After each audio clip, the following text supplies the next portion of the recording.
In my previous video, I described how I applied for an autonomous vehicle company named Halo. Luckily, I actually got a response fairly quickly, and he said, okay, we'd love to interview you.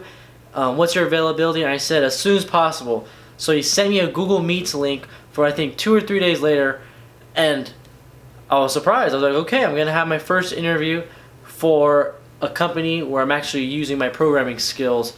But this one, it said, was a little more on the robotic side compared to like machine learning intern, which I originally wanted. But I was like, hey, it's good experience and I can get my foot in the door and move lateral. In the days leading up to my interview, I looked at the position that he was offering and I made sure I knew a little bit about it. But honestly, I can only fake so much and I didn't want to sound like a BSer on interview day. So I looked up what I could and I thought it would be a good experience. I didn't know what to expect really, because this is my first technical interview, first interview ever for a company, not just like a blue collar job, like not like just a summer job. So this is my first one. It was a really big opportunity.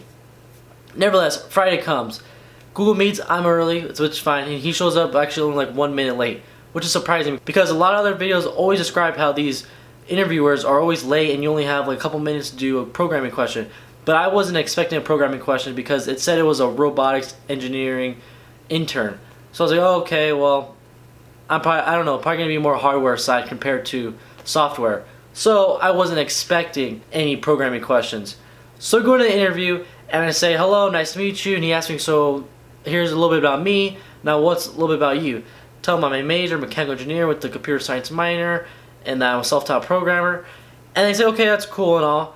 Now, I have something for you. I was like, okay, what is it? Oh, I have a programming question. Here it is. I was like, programming question? Uh-oh. I wasn't really expecting anything, so a programming question, I thought maybe he's just going to ask me about the position, like a technical question. But no, he pulled up a link and said, here, I want you to code this problem out and answer the question. I was not expecting that. I did not come prepared, and I'm still at the beginning stages of my programming journey where I'm not really at that stage of doing leak code, which are questions companies would ask. It's a website with like a bank of questions where companies would ask those questions. I'm not at that stage. I'm still like relatively a beginner, but I am still, I would say I know enough about programming to put on my resume, especially with some project experience I do have, but it's not very impressive.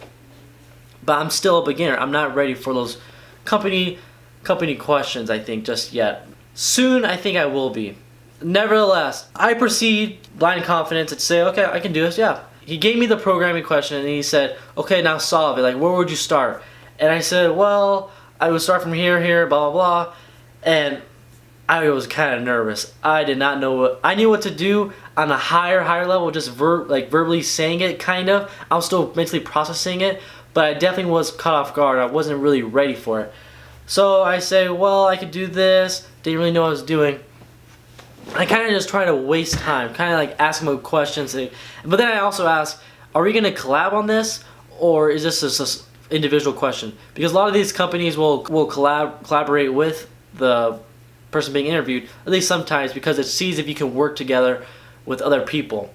But no, he said individual, you do it yourself. Well, I typed in one function, and he said, well, yeah, that doesn't really do anything, really, that won't help us really get to the answer. And I said, well, I could maybe just use a for loop.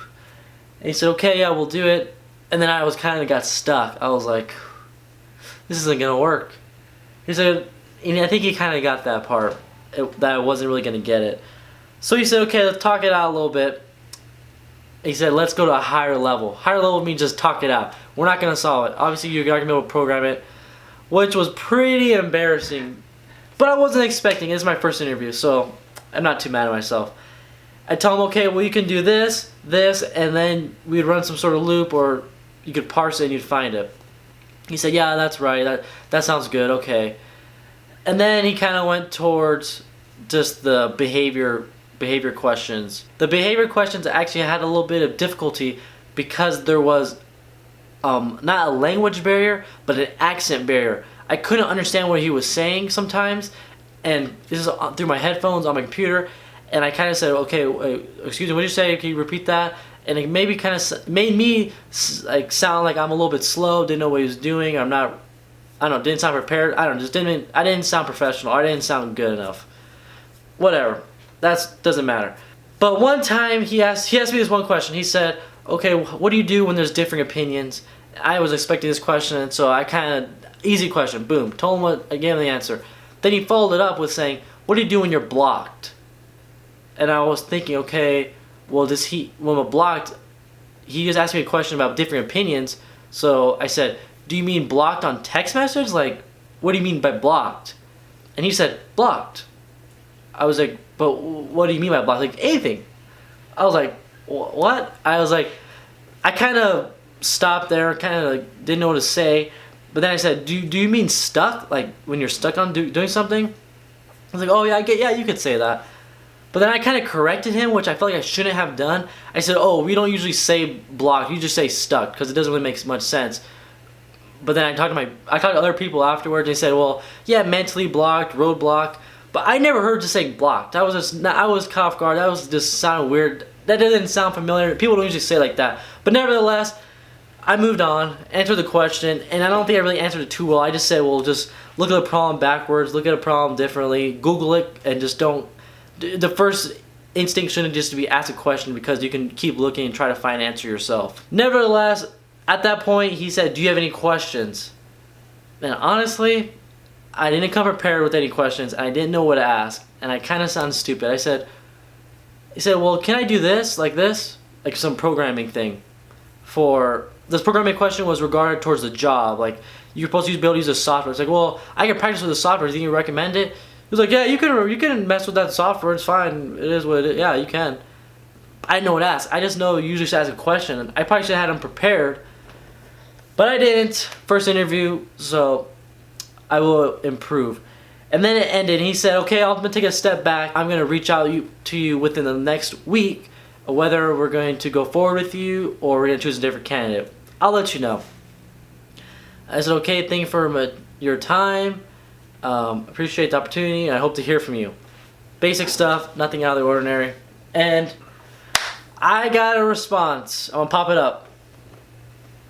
Rejection. They went with someone else. My programming skills are not to the level they need to be just yet. It's understandable why they went with someone else. But this is my motivation. I'm gonna keep working hard. I'm gonna keep going forward. I'm not gonna let this be something where I get demotivated. No, not gonna be that. I'm gonna keep learning. Self-taught, self-made. You gotta keep going. And what I take away from this interview is it's my first one. Now I know what to expect in the future and how to prepare, and off to the races, because I'm gonna be applying to a lot more in the coming season, maybe in the winter for a summer internship. But until then, I'm gonna keep learning, keep doing good in school. Even though I have a 3.95 GPA, it's not good enough, but I do need to get my programming skills up. So that's my journey. We're still in the midst of the zero to hero, and I'm obviously closer to a zero than a hero currently. So I'll keep you guys updated. I have a couple more videos in the making. I have why I've been burnt out, and I haven't been really recording any videos. I'm kind of academically burnt out in my classes. I have a crypto is over video gonna come soon, and the next video I don't know, we'll see. Catch you guys next time. Make sure to leave a comment, like, and subscribe. It's Cruzy Life. Thank you.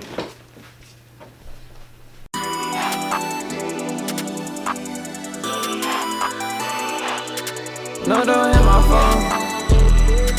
She said you only hit me up when you're alone. I told her, baby, sorry, I'm just in my zone. I'm tryna get this money, sorry, on my own.